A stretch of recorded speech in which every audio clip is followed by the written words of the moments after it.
to another edition of Keeping It Kosher with Amanda G. This is our second Hanukkah edition, and we're going to bring to you Babka.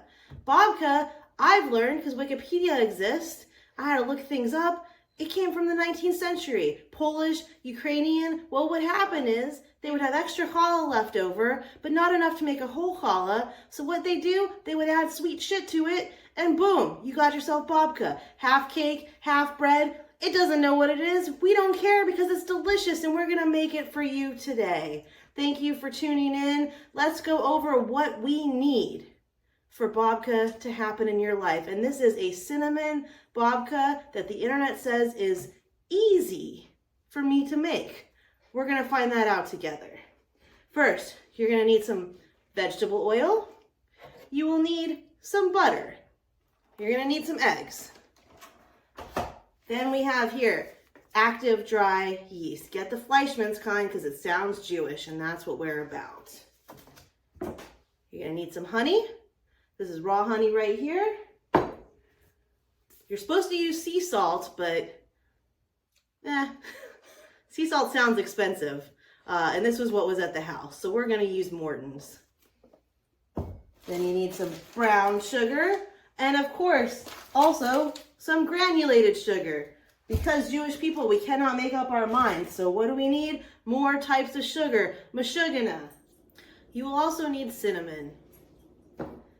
And finally, flour. All right, you should have most of these ingredients already at your house. If not, ask your babka, which is also grandmother. I learned that on the internet. So we're going to place the flour, which we need 3 3/4 cups.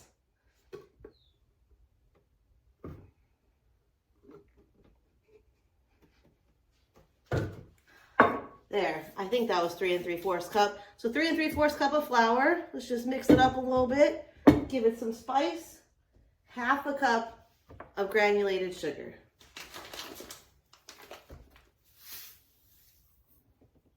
Boom. What's the thing that Guy Fieri says? Or no, bam. That's the Emerald guy, not Jewish. Bam. So I say boom. You know, we got to have our own flavor to it. No. Next, you're going to add a tablespoon of dry yeast, which I've learned is this packet. But it says dry yeast, but like the desert, like the cactus, it also needs water. It needs to be activated. It needs to be able to store things. So we have to take this dry yeast and we have to activate it before we can add it to this bowl. Activate, I mean, it sounds like some AI shit to me. I don't know. I'm learning this along with y'all. So what we do is we take the dry yeast packet, we cut it open with scissors because I'm a lesbian and my fingernails are precious to me. Then I pour this into this measuring cup right here. I add 1/4 cup of hot water, which I've already heated because I am ready for anything. Look at this lovely tea kettle, huh? Make your grandmother happy. You add 1/4 cup of hot water. Boom. Boom, as they say in the old country. See what I've already done here? And then what you're going to do is you're going to take a dollop of honey. This is, I'm using a teaspoon. A dollop is whatever you want. You want it sweeter? You feel bitter? Whatever you want to do. You add it in here. Boom. We're going to get this boom. Here comes the boom. Kevin James movie that was absolutely terrible. No Jewish people in it. I was very disappointed by the whole thing. All right, now we got our honey in, and we're gonna mix this. This is how you actually activate yeast. This is not what they taught us in health class, you know what I mean? All right, once that is mixed up, activated yeast, not dry yeast, kind of wet yeast, but they don't say that. They say activated, whatever they wanna do. We're gonna take that, we're gonna add it to our flour and our sugar. Boom. We're gonna take a teaspoon and 1/4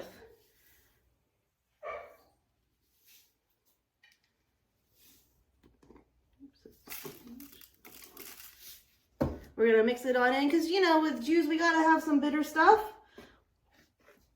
Okay, it says at this point, if you have a mixer, you should use the mixer. But in this house, I'm the mixer. So that's what we're going to do here. We're going to do this. I'm also the dishwasher. We don't have a dishwasher here. It's me. Hi, I'm the dishwasher. It's me. Okay, next we're gonna add 2 large eggs. And boom. Remember, just like grandmother taught you.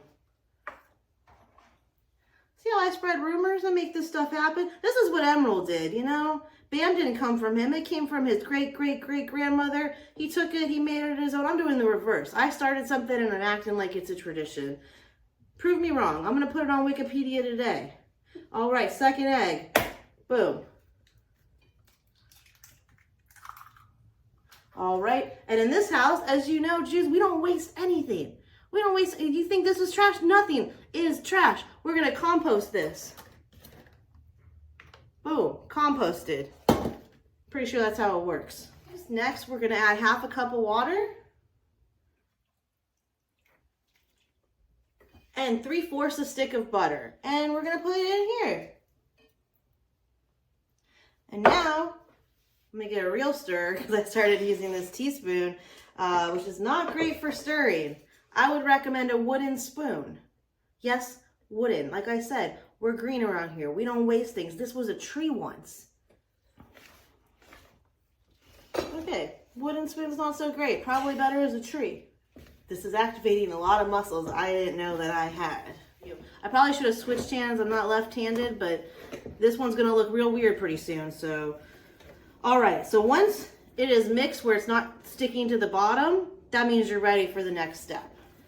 With floured hands, that's not, you take the flowers that your grandkids gave you and you put them in your hands. You don't cover your hands with daisies, with tulips, no. Floured hands means flour. Flour, like F-L-O-U-R, great Wordle word. Also great for making babka. Another great Wordle word, all right. You're gonna get yourself another bowl. 2 bowls? What do you think I am, Bowl Gates over here?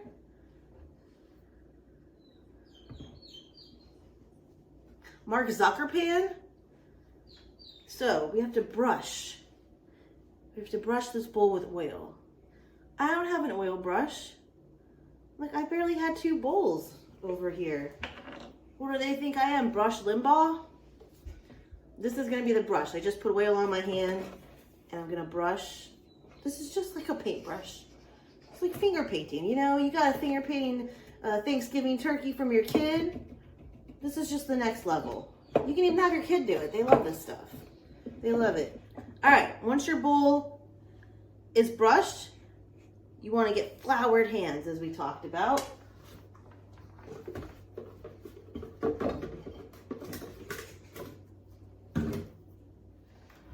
We're gonna take this dough and we're gonna transfer it to the bowl that is brushed with oil. With a brush, with your hand, with your kid's hand, whatever you gotta do because this babka is important. I mean, it's gonna change lives. All right, once you've put it in the bowl, then you're supposed to put plastic wrap on it, but you know, Jewish shortcut. Why would I buy plastic wrap? Why would I pay extra money when I have a towel? Ooh, so I'm gonna take this towel, just as good as plastic wrap. I'm gonna cover this bowl. It says eat the rainbow. This is not a rainbow, but it keeps the kids out of it. So, you know, I use it for all occasions. We're gonna take this, we're gonna put it in the fridge for at least half a day, maybe overnight. I don't know. I might get a little too much into that eggnog. We'll find out. Boom. A medium bowl.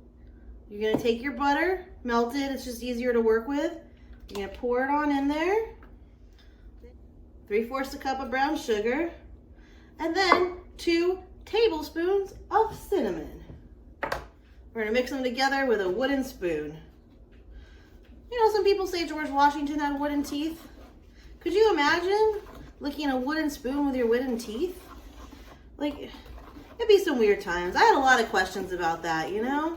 Like, what happens if you get a splinter in your gums? How do they even put the wooden teeth into your mouth? How do you brush wooden teeth? What do you brush them with? Do you brush them with an oil brush that we're supposed to use to oil the pan? And how many teeth did he have that were wooden? And were they next to regular teeth, and did they get along? All right, once we have our filling ready, we're gonna put our filling to the side. We're gonna grab our dough. You're gonna take your flour.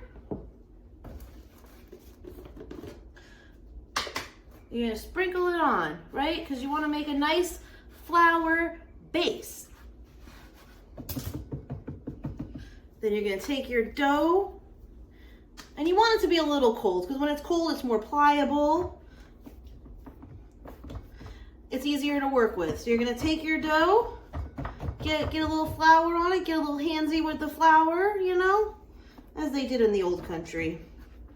Boom. All right, do we have a roller? This is hard, y'all. This is hard. I was not cut out for this life. I was born and raised in the suburbs, y'all. The suburbs of Los Angeles. I can't do this, but what I did learn how to do in the suburbs of Los Angeles is drank some wine. And I realized, thanks to my producer telling me, that I could take a wine bottle. What a great roller. Wow. It's the shape of a roller. It's got that roller feel to it. Oh yeah. Wine has saved my life so many times. And I will say, thank you, wine. We're gonna take half, just half. And you can eyeball it, just half of your topping. And we're gonna put it on top here. And we're gonna spread it. You wanna spread it on your babka, and you wanna leave one end, so I'm leaving this bottom end. See how there's no topping on here? Because I'm just spreading it out all up until that point. And then what you're gonna do, oh yeah, first, I keep wanting to cut things. Don't tell any police that. So what you're gonna do is you're gonna leave the little bottom part that you left open. You're gonna take the other side and you're gonna start rolling it. Roll it like it's a cigar. That's what the instructions said. I've never rolled a cigar. I think they mean to say weed, but like we're not supposed to say it. So roll it like a joint. Roll it like a joint. It's legal in some places. All right, then once you have that, you're gonna cut them in half. Long ways, baby. Then we're gonna do the thing that makes Jewish bread different from all other breads. We braid. Let's get to braiding. What do we say in the old country? Boom. All right. I'm gonna hold this precious angel up for you. Look at that, look at that, 7 pounds, 7 ounces. What a beautiful baby boy or girl they'll decide someday. Look, we're all about reusing, so we got this. This was from Thanksgiving. It had Brussels sprouts in it. I cleaned it out so it didn't smell like Brussels sprouts, and now it's gonna smell like babka. So at 350 degrees, you're gonna bake your babka for about 35 to 40 minutes. All right, let's get to it.